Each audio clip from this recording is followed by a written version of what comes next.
All right, and welcome on my next guest. We get recurring guests. We get Tom Giles, NBC Sports Boston. Tom, is everything going for you? Good. How you doing, Zach? I'm good. I can't complain. I've got the draft coming up in a couple weeks. Excited about that. Washington's picking 19th, which kind of blows, but we made the playoffs. But just kind of just staying afloat. We got the Celtics going on. I don't know why they got rid of Javonte Green. They're trying to spite me, but I'm just trying to sports event. Javonte Green was the move that set you over the top. Yeah. That Tice got ready to get rid of Tice. I'm like, all right, they're not going to pay him. But I'm like, what are you bringing Wagner for? I've been watching Wagner for 3 years. He's a good cheerleader, but that's about it. Doesn't play defense. No, but when they got rid of Tice, and I'm like, what the hell are you doing? You're keeping Thompson. Teague, you knew Teague was out the door, but I'm like, Javonte Green, really? Javonte Green? No. But what's going on with the Celtics this year? Do you think Stevens is in the hot seat? What do you think's going on? No, he's not on the hot seat. They like Stevens. They want to keep Stevens around. And I honestly, it's one of those things. Who do you want to bring in to take over if it's not going to be Brad Stevens? You need to have a replacement in mind. I don't think it's a situation like everyone wants to look at Philadelphia where they had Brett Brown and it was not working with Brett Brown and people were calling for his job for years. Finally, they replaced him with Doc Rivers, and look at what Philadelphia is doing this year. I don't think you would see that kind of change with the Celtics. So I think Brad Stevens is okay. I think it just comes down to player accountability at this point, right? Like you got to step up and make some plays. Some of these young guys need to step up and kind of get back to where they were the first month or so of the season. And there's also the question, hey, are they just not as good as we thought they were? I think there's a little bit of that as well. They could hire Rondo to replace Brad Stevens. Interesting. I think I'd probably want to see what that would look like with him even on the floor first before they went ahead and just hired him. But what do you think is going on with Kemba's knee? Do you think it's just like a debilitating thing, or do you think he's still not healthy? I think that it's going to be one of those things that kind of probably just sticks in the back of your mind forever. You know, you're 30 years old, right around 30 years old, and you have a knee issue.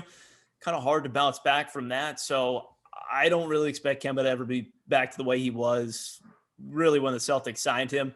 It's too bad, too, because I love Kemba Walker. I think he's got a great attitude. I think he's great when he's at 100% at finding ways to distribute the ball to Jason Tatum and Jaylen Brown and just really helps them move the ball. But he just hasn't been the same player this year. And that certainly is playing a role in it. I feel like they should have brought – they don't really have any bench scoring. I feel like it's been their issue for a couple of years now. They got the kid from Purdue, Carson Edwards, really hasn't taken over. Yeah. And then you got – Pritchard was kind of getting going early. They really haven't let him get going. What do you think about that? So the bench has just been an issue now for a few years.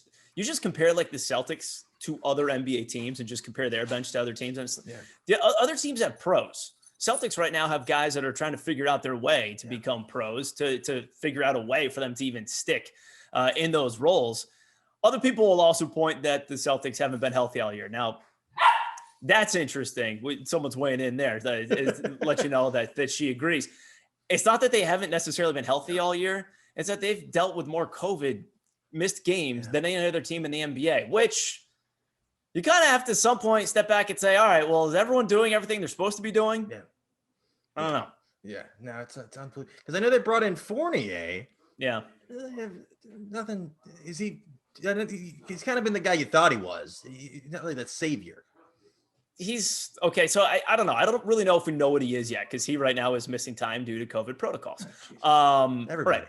Yeah. So you kind of are still trying to figure out how he's going to mesh with everyone and how he's going to feel comfortable. But I think he's got the right attitude. I think that they also felt like they needed to bring someone in, some sort of breath of fresh air. And I think Danny Ainge also realized I'm not going to be able to use this TPE on just one $30 million player that they were getting from the Gordon Hayward deal from this past offseason. So they said, okay, let's try to get Evan Fournier. Let's see how he fits. And I don't know. I'm not sure that they're going to re-sign him because he's probably going to command like 4 years, $80 million. Which is wild to me. But were you surprised they didn't grab Drummond or Aldridge? Because all these bigs are available. They've been linked to the past couple of years. You really weren't surprised, no? I mean, I kind of like Aldridge a little more than that, but I just don't really know how he would fit into the system. Drummond, meanwhile, because I always used to be like, yeah, go ahead, get Andre Drummond. The dude just rebounds like crazy. Sometimes you watch him, though, he's lazy. It's just like, I just don't know if that's what they need right now on their team. Well, they got another UConn guy in Kemba. Maybe he kind of spark him a little bit, get him going. Maybe. I don't know. Yeah. And then I want to ask your thoughts on the Pats. So a couple weeks into free agency, they signed everyone. And first of all, were you surprised at that the aggressive approach to kind of bring – you got Hunter Henry, you got Jonnu Smith, loaded up the defense. Were you surprised at making all these moves? Yes. Yeah, actually I was. And people said that, it's going to be an aggressive offseason. And you hear that, but really, what does that mean for the Patriots? And I think I would have said it was a good offseason. They did a good job in free agency when it started.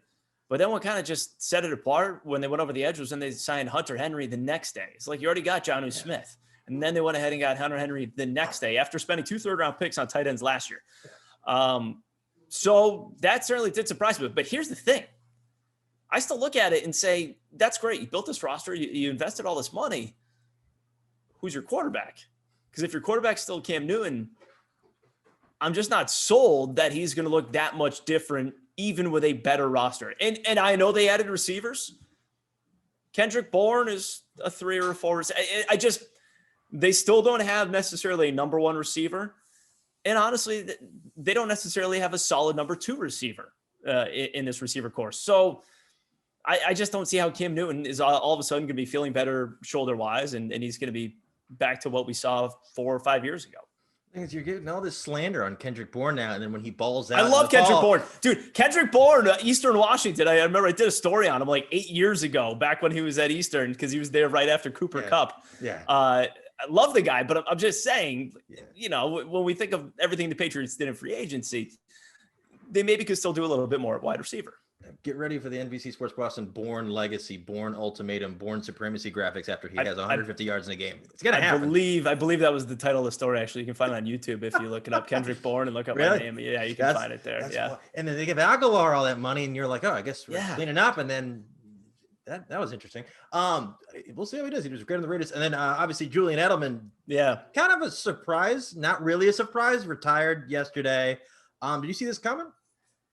I personally did not. Other people have said that they kind of did. They did see this coming, and there was the report last week that the knee was in such a way that he wouldn't be able to play a full season. And so that report came out, and that was kind of weird. And I almost kicked it around. Would you take Julian Edelman for like 8 games out of the season at like half the price?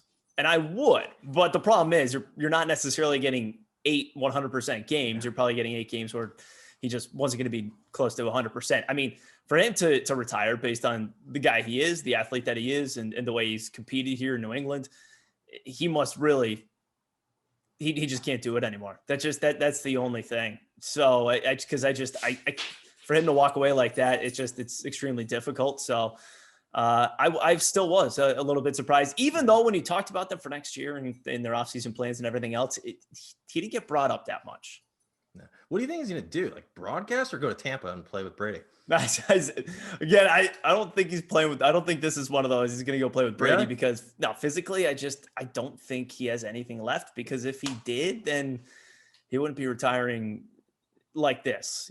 I think that I think he loved the role of still being with the Patriots even the year after Brady was gone.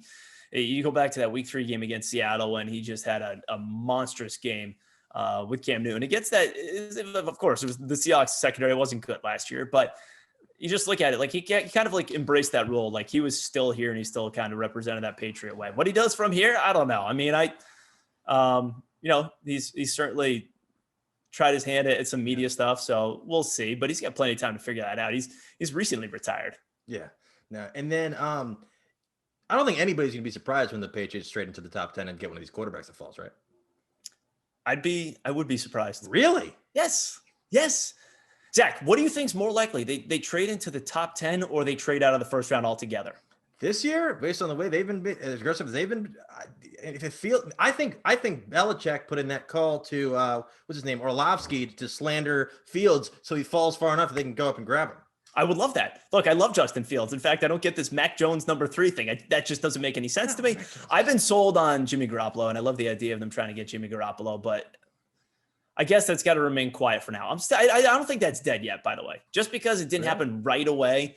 Yeah, the 49ers can't say we're sticking with Jimmy Garoppolo and Jimmy's still our guy and then trade him next week. They got to wait like 2 months before they do it. So I wouldn't rule it out just yet. That's personally what I believe. But yeah, I would love for Bill to trade into the top 10, especially if it's for Justin Fields. I just don't know if the Patriots will do that. That's completely outside of the box for them. which is why I asked you what do you think is more likely, because they, in their history, would be more likely to trade out of the first round altogether. Yeah. So is the Stidham experiment over? My problem with the Stidham experiment is like it didn't even exist. Like we didn't even get to like part 3 of the Stidham experience would have been like get him on the field, get him starting a game, make him the starter for the week for the last month of the season when you were basically out of a playoff spot. I don't think it's completely over, but that's what just frustrates me is why didn't we get a chance to see him as a starter at the end of last year? Yeah, that's unreal. And I know they somehow got Van Noy back and got a comp pick. What was that like? I mean, like Kyle Van Noy went down to Miami, got paid for 1 year, and then they moved on from him. And I think it works out well for both sides. I think that Kyle Van Noy comes up here and where he had a good role in this Patriots defense. So I think it's beneficial for both sides. But yeah, I think defensively, you're going to have a pretty loaded. This is the first time in a while you look around and say, this linebacking unit is pretty good. Like it's very strong for this team, and it really hasn't been for a little while. Yeah, the Van Noy move reminds me. I don't remember this when Zadrunas Ilgauskas got traded from Jameson, and then he went back to Cleveland. It went right back to Cleveland. They waived him, and he went back. And I'm like, this is a horrible trade for the Wizards. I was excited for Big Z, and they're like, no, he's gone. How long ago was that? Was that 15 years ago? 20 years ago? It was a while. It was when Jameson was on the Wizards. It was a while. I mean, because I didn't really know anything about like the contracts, and I'm like, all right, we got a Big Z, and they're like, what? He's got an early termination option. What is this? Going back to Cleveland? What? No, it's wild. So, what do you think? What's your expectation for the draft if they don't go quarterback? What position do you think they're going at? They're looking at? I think they just go with the best player available. I wouldn't mind if they took another flyer on a wide receiver. Doesn't necessarily need to be day one, but maybe in the top 60. So maybe sometime in the second round. Wouldn't mind if they went wide receiver again. Just because N'Keal Harry didn't work out or hasn't worked out. Are you out on him completely, or you? I just yeah. I mean, pretty much. I feel for the guy, but I just don't see how that's going to be turned around. You had Tom Brady. Okay. Then you had Cam Newton, who came in here, I think really tried to embrace it. I don't know what quarterback comes in and just turns N'Keal Harry into the guy who showed the first round promise in the first place. Do you think this could be Belichick's last season? I don't think so. No, I think he's still enjoying the process. And, I think getting to work with, his two sons, I think certainly helps as well. It doesn't feel like he's that close to the end. Plus, if we both agree that they need to identify their quarterback in the future and they need to do that within the next few months, that guy is not necessarily going to be ready to win this year. If they trade up, and I would love to see him trade up in the top 10. I would love to see it. And if they do that, is Justin Fields really, you're going to do that to have one season of Justin Fields and then retire? That's not happening. I think Bill's around for a few more years at least. No, yeah, because spending all the money and then you don't have the quarterback. And I'm like, they've got to have something planned, or they're just like, you know what, screw it. We've been saving for a while. Time to splurge. So it's wild. And then with one last question for the Celtics, what do you see this? How do you see the season going? Do you think they can turn around? I think that they finish. It's so weird too, because you could basically be like the 4 seed or the 10 seed, and you could fall like anywhere in there. They're only separated by a couple of games. They've been playing well as of late, but we've kind of seen this from them, where they have a few good games and then you see them take a step back again. So we'll see after this West Coast trip kind of really how they look. But I wouldn't be surprised if they lose in the first round of the postseason. I wouldn't be surprised if they have to play into the play-in tournament with the 7 to 10 seeds. I don't see them winning more than one playoff series. I do not. They really don't have it right now. But it is nice to see Robert Williams blossoming. Yeah. I will say that. Do you think Stevens still has control of the locker room? I think he does. I think that's kind of a difficult read though, because I think that sometimes the guys just, you wonder, do players start to kind of just get frustrated with each other, with the coaching staff, all that? I don't know. That's a good question. And we have had that conversation, but there's no way of really knowing unless just something comes out and they just get frustrated and they move on. But it seems like Danny Ainge and ownership is very confident in Brad Stevens, and they're confident in the players they have, and they're confident in the entire group kind of moving forward. And that's kind of the way it is right now. So I could totally see them going to this play-in tournament and have some sort of resurrection like the Heat did last year, and then all of a sudden you see them competing for the Eastern Conference. But couldn't you also see them like they were 2 years ago when Kyrie was here? They kept telling us, "Oh no, just wait till we get to the postseason," and then they sweep the Pacers. They win their first game against the Bucks, and then they get crushed. No, I thought they were going to lose to the Pacers. I was out on them. Yeah, because they were like, "Hey, we're going to show you that we can beat the Bucks in Game 1. We're going to show you we can do it," but then we're done for the year. Because they got smoked. In the year before when everybody was out and they somehow made it to Game 7 against LeBron. Right. I thought they were going to lose to Milwaukee, and I'm like, wait, they're beating this, and then they beat Philly, and I'm like, wait, what? And it was unbelievable. This year, I don't know. Who do you think on paper is a better team than the East? I'd say the Sixers are. Yeah. And I'd Sixers, Milwaukee, Brooklyn. Those three for sure. Kyrie's going to go to the Peace Corps sometime in May and just Dude, look, we've all been waiting for Brooklyn to have its moment of combustion where everything just falls apart. It hasn't happened yet. No, I think that everyone has doubled down and continues to believe that to the point where Brooklyn will almost stay together just despite the rest of us. Yeah. We've created this monster that is the Brooklyn Nets. They're like, we have to shove it to every media member who thought that we were not going to be able to keep it together. We're going to totally fall apart. That's what's happening. It's our own fault. It's our own fault. Yeah. Do you think there's anybody in the West that can take down LA? The Lakers? Yeah. Yeah. Because I don't know what the Lakers are going to look like. I mean, what's their health status going to be? I know that they're getting Anthony Davis and LeBron back in the next couple of weeks. Man, Utah plays good basketball. I know they just lost like a bad game at home. Washington. They just lost. That was their first loss in Salt Lake City in 2021, right? Yeah. Basically since the first or second game of the season. Yeah. They're tough though. Like you watch them, that's a team that's got like a deep bench that has depth around the perimeter and everything else. And they have good interior presence. I don't rule out Utah. And then I don't know, maybe the Clippers can actually show something this year. Maybe they respond and, hey, we put this team together for a reason. I just don't see the Lakers as much of a lock as I did last year or even at the beginning of this year. You think Campazzo can carry the Nuggets all the way to the finals? It's Murray's out for the year? Man, dude, that is heartbreaking because I love watching the Nuggets. I love Jokic.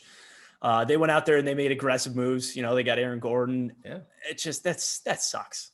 Especially, when one of the top players goes down. It's never good. It's never good in any sport, but that was disappointing. Yeah. No, it's well. At least we got sports. I know, like this time last year, there was nothing going on. Yeah, I was watching Korean baseball. I'm glad I didn't bet on it. I'm glad because they have it. I'm in Northern Virginia now. They have the FanDuel. I wasn't betting on that because I would have lost a shit ton of money. But how can people find you on social media, keep up with you, and kind of catch up all the stuff you guys are doing over in Boston?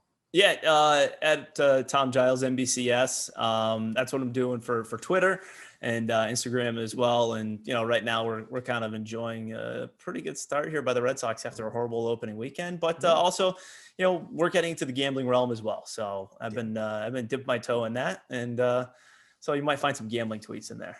Can you bet on the Pats trading into the top 10? Because I'm all over that. Because that's good. I haven't found it. Also, I should say that gambling is not yet legal in Massachusetts, so we're just doing it for fun, Zach. Yeah. There wouldn't be any way for me to find a way to somehow place a wager on anything here because it's not legal, right? Is that process going along, or is it still taking some time up there? It's moving at a snail's pace. It's moving. Yeah. Well, you guys can do the daily fantasy until that's what we're doing. Right. Yeah. Daily fantasy and then just lotto. So you can figure something out. But I do appreciate you taking the time, man. It was awesome. Absolutely. Good to hear from you.